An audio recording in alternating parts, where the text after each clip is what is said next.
நண்பர்கள் அனைவருக்கும் வணக்கம். இன்று நாட்டிலேயே முதல் தானியங்கி துறைமுகம் என்ற பெருமைக்குரிய விழுஞ்சம் துறைமுகத்தை பாரத பிரதமர் மோடி அவர்கள் திறந்து வைத்தார்கள். இந்த நிகழ்ச்சியில் கேரள முதல்வர் பினராயி விஜயன் அவர்கள் கலந்து கொண்டு அவருடைய மகிழ்ச்சியை வெளிப்படுத்தி இருக்கிறார்.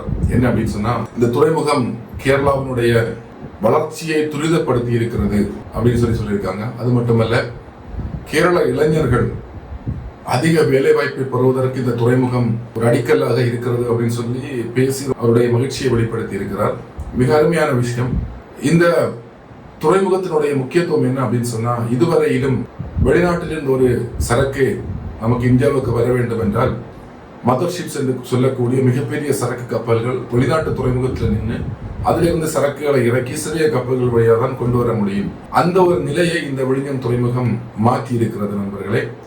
இனி மதர் ஷிப்ஸ் என்று சொல்லக்கூடிய மிகப்பெரிய சரக்கு கப்பல்கள் நேரடியாக விழுஞ்சம் துறைமுகத்திற்கு வந்து அங்கிருந்து சரக்குகளை இறக்கி இந்தியாவுடைய பிற பகுதிகளுக்கு கொண்டு செல்ல முடியும். சிறப்பு விழா நிகழ்ச்சியை நீங்க பாத்தீங்க அப்படின்னு சொன்னா, காங்கிரசினுடைய எம்பி சசி தரூர் அவர்கள் கலந்து கொண்டிருக்காங்க. நம்முடைய அண்டை மாநிலமான கேரளாவிற்கு இந்த துறைமுகம் வந்தது மிக சந்தோஷமான விஷயம்தான். ஆனாலும் இந்த துறைமுகம் கன்னியாகுமரி மாவட்டத்திற்கு வர வேண்டிய துறைமுகம். கன்னியாகுமரி மாவட்டத்திற்கு இந்த துறைமுகம் வந்திருந்தால் நம்முடைய மாவட்ட மக்கள் வளர்ச்சி அடைந்திருப்பார்கள். நம்முடைய மாவட்டத்தில் இருக்கக்கூடிய இளைஞர்களுக்கு வேலை வாய்ப்புகள் கிடைத்திருக்கும். பொருளாதார ரீதியாக நம்முடைய கன்னியாகுமரி மாவட்டம் மிகப்பெரிய அளவில் முன்னேறி இருக்கும் என்பது என்னுடைய தீர்க்கமான கருத்து. இந்த துறைமுகம் கன்னியாகுமரி மாவட்டத்தில் பொன் ராதாகிருஷ்ணன் அவர்களால் கொண்டு வரப்பட்டது. அவருடைய நோக்கம் என்னவாக இருந்தது என்றால், மிக குறைவான பணத்தை சம்பாதிப்பதற்காக 15 முதல் 20 நாட்கள் கடலிலேயே தங்கி கத்தி மேல நடக்கிற மாதிரி அப்படி ஒரு நிலைமையில் மீன்களை பிடித்துக் கொண்டு வந்து ஒரு கடினமான சூழலில் வாழ்க்கை நடத்தி கொண்டிருக்கக்கூடிய மீனவ சகோதரர்களுடைய வாழ்க்கை தரத்தை முன்னேற்ற வேண்டும் என்ற நோக்கத்தில் தான் இந்த துறைமுகத்தை வந்து பொன் ராதாகிருஷ்ணன் அவர்கள் கன்னியாகுமரி மாவட்டத்திற்கு கொண்டு வந்தார்கள். இந்த துறைமுகம் கன்னியாகுமரி மாவட்டத்திற்கு வருகிறது என்று சொன்ன போது, கன்னியாகுமரி மாவட்டத்தில் இருக்கக்கூடிய கடலோர மக்களும் தேவாலயத்தில் இருக்கக்கூடிய போதகர்களும் மக்களும் அவருடைய அதிருப்தியை வெளிப்படுத்தினார்கள். எப்படி அப்படின்னு சொன்னா, லத்தீன் கத்தோலிக்க திருச்சபையினுடைய போதகர் மரியாதைக்குரிய ரெவரண்ட் டாக்டர் தாமஸ் நேட்டோ அவர்கள் தலைமையில் வந்து ஒரு போராட்டம் நடந்துச்சு. அந்த போராட்டத்தில் வந்து சில கோரிக்கைகளை முன்வைத்தார்கள். கன்னியாகுமரி மாவட்டத்தில் மீனவர்களுடைய வாழ்வாதாரம் பாதிக்கப்படும்.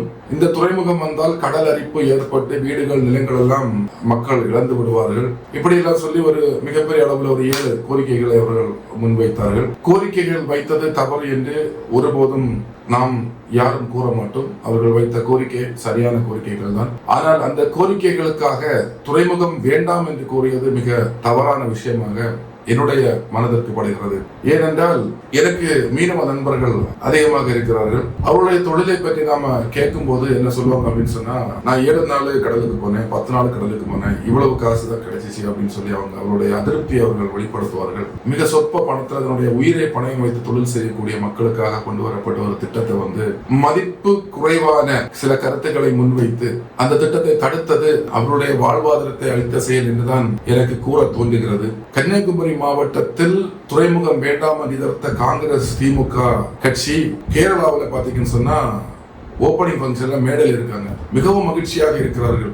இண்டி கூட்டணியில மிக முக்கியமாக இருக்கக்கூடிய ஒரு தலைவர் தான் பினராயி விஜயன். அவருடைய மாநிலத்தில் இந்த துறைமுகத்தை கொண்டு வந்திருக்கார். மீனவருடைய வாழ்வாதாரம் பாதுகாக்கப்படுமா அளிக்கப்படுமா என்று அவருக்கு தெரியாதா? துறைமுகம் தொடர்பான முழுமையான விவரங்களை நாம் அறிந்து கொள்ளாமல் தவறான தகவல்களை மக்கள் எடுத்து கூறி மக்களை திசை திருப்பி அந்த திட்டமே வேண்டாம் என்று கூறுவது மிகவும் அபாயகரமான செயல். இது ஒரு ஆள் 2 ஆள் சம்பந்தப்பட்ட விஷயம் கிடையாது. ஒரு ஆலயமோ 40 மக்களோ சம்பந்தப்பட்ட விஷயம் கிடையாது. இது ஒரு மாவட்டத்தினுடைய வளர்ச்சி. மாவட்டத்தில் படித்து முடித்துவிட்டு ஏராளமான இளைஞர்கள் வேலைக்கு செல்ல வேண்டும் என்ற ஒரு பெரிய கனவோடு காத்திருக்கிறார்கள். அந்த மக்களுக்கு இது ஒரு வரப்பிரசாதம். என்னுடைய தாழ்மையான கோரிக்கை என்னவென்றால் நண்பர்களே, அரசாங்கம் ஒரு திட்டத்தை மக்களுக்காக உருவாக்கி கொண்டு வரும்போது மதம் சார்ந்து நம்முடைய பரப்புரைகளையோ நம்முடைய பிரச்சனைகளையோ முன்வைத்தால் அது நாளைக்கு சமூக ஒற்றுமைக்கு சீர்குலைவாக இருக்கும். மாவட்டத்தினுடைய ஒரு தொழில் வளர்ச்சி, மாவட்ட மக்களுடைய ஒரு வளர்ச்சி, இதெல்லாமே பாதிக்கப்படும். ஆகவே தவறு செய்து விட்டோம், தவறு என்று நமக்கு தெரிந்து விட்டது. இனி வரக்கூடிய காலங்களில் மாவட்டத்தினுடைய வளர்ச்சிக்காக அரசாங்கம் திட்டங்களை கொண்டு வரும்போது